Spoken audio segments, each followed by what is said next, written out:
Hello everyone. So today I'm going to discuss question number 1.10 from the book I.E. Rudolph. Very interesting question. Let's see क्या कहता है question. So question कहता है कि there are two bodies and they are thrown simultaneously from a point, from a same point. तो हमारे पास दो points, दो particles हैं और दोनों को simultaneously एक साथ थ्रो किया गया है एक सिंगल पॉइंट से. स्ट्रेट वन स्ट्रेट अप, एक को सीधा ऊपर फेंका गया and other at an angle of 60 degree to the horizontal. तो दूसरे को हॉरिजॉन्टल से कुछ 60 डिग्री पे थ्रो किया गया. The initial velocities of each object is equal to 25 metre per second. दोनों का जो वेलोसिटी है वो सेम है. इनिशियल मैग्नीट्यूड जो है इनिशियली वो सेम है. So let's say the magnitude is given as 25 meter per second and both have same magnitude initially. The initial velocity is equal to 25 meter per second. Neglecting air drag, मतलब कि कोई भी air drag नहीं है. Find the distance between the bodies at t equal to, so after some time t equal to 1.70 second. हमें ये पता करना है कि इन दोनों के बीच में what is the distance between both the particles. सो देखो द फर्स्ट वन जिसको कि हमने we have thrown it vertically up, तो it will go like this upwards to a maximum height. It will reach a maximum height, सबसे ऊपर तक जाएगा and then it will come back on the same straight line. It will go up and it will come down. Okay, the second one जिसको कि हमने किसी angle पे फेंका है, so it is like a projectile और ये कुछ प्रोजेक्टाइल बनाता हुआ it will go something like this. Parabolic path लेगा और इस तरह से जाएगा. तो देख के तो क्वेश्चन थोड़ा डिफिकल्ट लग रहा है कि एक स्ट्रेट लाइन में जा रहा है और दूसरा पैराबोलिक पाथ पे जा रहा है, तो इनके बीच का डिस्टेंस निकालना है. बट अगर हम लोग सिंपली करें तो इट इज़ क्वाइट ईजी. तो लेट्स सी कि कैसे करेंगे इस क्वेश्चन को. सबसे पहले मैं एक अप्रोच डिफाइन कर लेता हूँ. मुझे किसी भी दो ऑब्जेक्ट के बीच का अगर डिस्टेंस निकालना है तो क्यों ना उनका मैं कोऑर्डिनेट लिख दूँ. तो मैं कुछ टाइम के बाद इसका कोऑर्डिनेट लिख देता हूँ. इसको ए मान लेते हैं, फर्स्ट वाले पार्टिकल को मान लेते हैं यहाँ पे होगा. और कुछ टाइम के बाद जो मेरे पास ये वाला पार्टिकल है बी वाला, इसको बी लिख देते हैं, ये मान लेते हैं यहाँ पे होगा. तो इनके बीच में जो डिस्टेंस होगा that will be this. So if I write the coordinates of this one, let's say x A comma y A, and if I find the coordinates of B that is x B comma y B. इन दोनों के अगर coordinate निकाल लूँ और इनके बीच में मैं डिफरेंस लिख दूँ, so I can get my answer. So चलो देखें, let's find out the coordinates of both the particles after time t. Let's talk about A. So A is actually going in y direction. I have assumed this axis to be y axis and this axis to be x axis. So there is no motion in x axis. So x coordinate will be xa will always be 0. केवल y में जा रहा है ये. और y a लिखना चाहता हूँ मैं, तो I can just use the equation s equal to ut plus half at square. तो I can write u that is initial velocity, इसको मैं v0 लिख देता हूँ, t minus half g t square. Okay, this is xa and ya. Similarly, let's write it down for b. अब b को देखो, b की जो velocity है ये 60 डिग्री बना रही है with the horizontal. So I can break it into two components. मैं x कंपोनेंट और y कंपोनेंट में ब्रेक कर सकता हूँ. x component if I want to write it down, I can write it down as v0 cos 60, and y component I can write it down as v0 sin 60. So in x for b there is no acceleration. There is no acceleration for b in x axis. So अगर acceleration नहीं है तो it will move with a uniform velocity, और जो ये distance cover करेगा xb that will be equal to velocity in x axis that is v0 cos 60 multiplied by the time. This is the coordinate of b in x.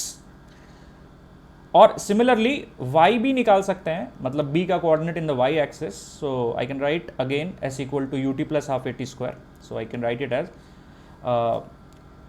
v0 sin 60 into t minus half g T square. तो देखो मुझे इन दोनों के coordinates मिल गए हैं, x ए x Y ए और x B Y B, तो मैं इन दोनों के बीच का डिस्टेंस निकाल सकता हूँ। थोड़ा सा इसको और सिंप्लीफाई कर लेते हैं, तो v naught cos 60 is I think 1/2, तो it will be v naught by 2t and sine 60 is √3/2, तो it will be v naught √3/2t minus half g t square.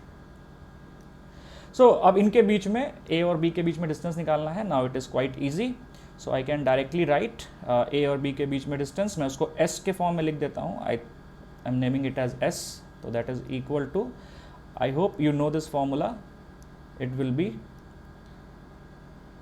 xb minus xa whole square plus yb minus ya whole square का under root. I just have to simplify this equation, so I can write it as xb is v naught by 2t whole square plus y B minus y A करेंगे तो ये जो half g t square है it will be cancelled. I can directly write it as v naught root under 3/2t minus v naught t whole square and under root.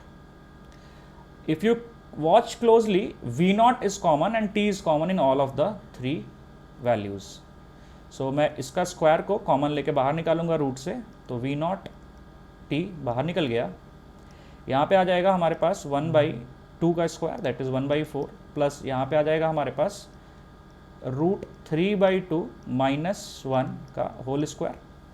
So simplify कर लेते हैं अब इसको, दैट इज़ वी नॉट का value हमें दिया हुआ था, v naught was I think 25, let me check, yes it was 25 and t was 1.7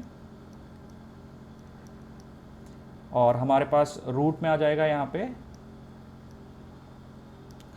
1/4 plus 3/4 plus 1 minus √3। सो इसको हम लोग अगर सॉल्व कर लें तो our answer will be nearly 21.9 meters. That is the distance between A and B after 1.7 second. But रुको, जब हम डिफरेंस ही निकाल रहे हैं तो क्यों ना एक और मेथड का इस्तेमाल कर लिया जाए, क्यों ना इसको रिलेटिव मोशन से सॉल्व कर लिया जाए। तो इसका ओके, सो अब देखो इसी क्वेश्चन को हम लोग मेथड नंबर 2 से भी कर सकते हैं, and my method number 2 is using relative motion. तो देखते हैं रिलेटिव मोशन से कैसे सॉल्व किया जा सकता है इस क्वेश्चन को। It's very easy. Let's say the particle number A is here and it is moving up with an initial velocity v naught. तो जो वेलोसिटी का फंक्शन होगा ए का with respect to time, I can write it as v equal to u plus at, that is v naught minus g t j cap, ये केवल जे cap में होगा। और हम लोग b के बारे में बात करें तो b को हम लोगों ने थ्रो किया था 60 डिग्री पे विद द हॉरिजॉन्टल, तो इसके दो कंपोनेंट्स बनेंगे, v naught cos 60 and v naught sine 60। So इसका मैं अगर वेलोसिटी लिखूं x एक्सिस में, तो x एक्सिस में वेलोसिटी विल बी कांस्टेंट, क्योंकि x में कोई एक्सेलरेशन नहीं है तो velocity is going to be constant. But y axis में इफ आई सी, तो I have to use again v equal to u plus 80, तो I have to write that is v naught sine 60 minus g t j cap. Relative का फ़ायदा क्या है कि हम लोग यहाँ पे देखें तो रिलेटिव वेलोसिटी अगर निकालना चाहें, velocity of let's say b with respect to a, तो we can say velocity of b with respect to origin minus velocity of a with respect to origin. So if we write it, we will see we are getting v naught cos 60 I cap plus v naught sin 60 minus v naught j cap. तो वो जो gt वाला term है वो cut जाएगा, और कटना भी चाहिए क्योंकि there is no relative acceleration, दोनों पे ही जो एक्सेलरेशन है वो g डाउनवर्ड्स है, तो relatively there is no acceleration between them. तो we have the relative velocity between A and B. थोड़ा सा और सिंप्लीफाई कर लेते हैं तो v नॉट मुझे लगता है कॉमन आ जाएगा, एंड cos 60 इज 1/2, तो this will become i cap by 2 plus sin 60 is √3/2, तो that will be √3/2 minus 1 j cap. So ये आ गई वेलोसिटी. अब सोच रहे होगे कि सर वेलोसिटी तो पूछा नहीं है. पूछा तो है इसके अंदर the distance between them. So actually what I am going to do, I am going to calculate the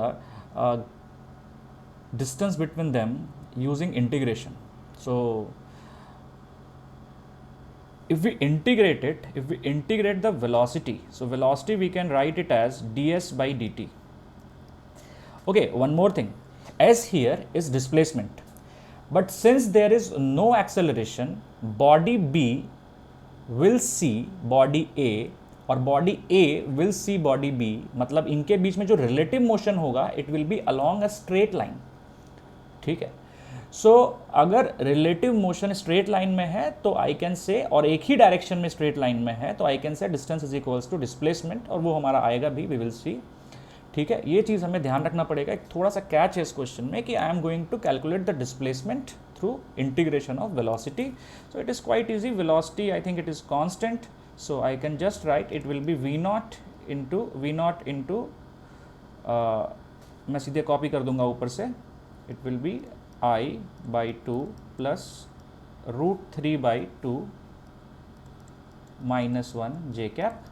So I can write displacement ds equal to v naught I/2 plus √3/2 minus 1 j cap into dt. Okay, let's integrate it from 0 to t. So 0 to s will be our displacement. So our displacement will be equal to v naught t, और ये सारा जो constant term है dt का integration will be t only, and it will be like I/2 plus √3/2 minus 1 j cap.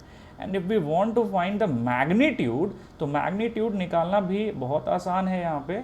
So magnitude निकालना चाहते हैं. अब देखो मैं फिर से ये बात रिपीट कर रहा हूँ कि वेलोसिटी को इंटीग्रेट करके वी कैन फाइंड डिस्प्लेसमेंट. अब जब हम यहाँ पे देख रहे हैं relatively there is no acceleration, अगर relatively there is no acceleration और ये एक प्रोजेक्टाइल है और दूसरे को स्ट्रेट ऊपर फेंका है, तो अगर हम B पे बैठ के A को देखें या A पे बैठ के B को देखें तो वो दोनों स्ट्रेट लाइन में मूव करते हुए दिखेंगे हमें. ठीक है. सो थोड़ा सा हमें अलग सोचना पड़ेगा बिकॉज मैं यहाँ पे रिलेटिव सोच रहा हूँ.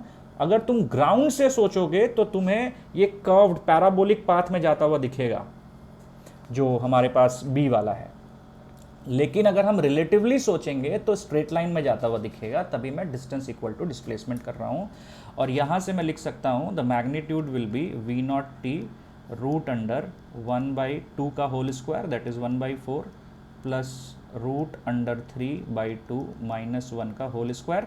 Again if I put the values, I think तुमको दिख ही रहा होगा कि पिछले वाला इक्वेशन आ चुका है, तो it will B 21.9 meter. Approximately you can tell it to be 22 meters distance between A and B. So thank you very much for watching the video, and your like and subscribe motivate us. So keep liking and subscribing. Thank you. Bye bye.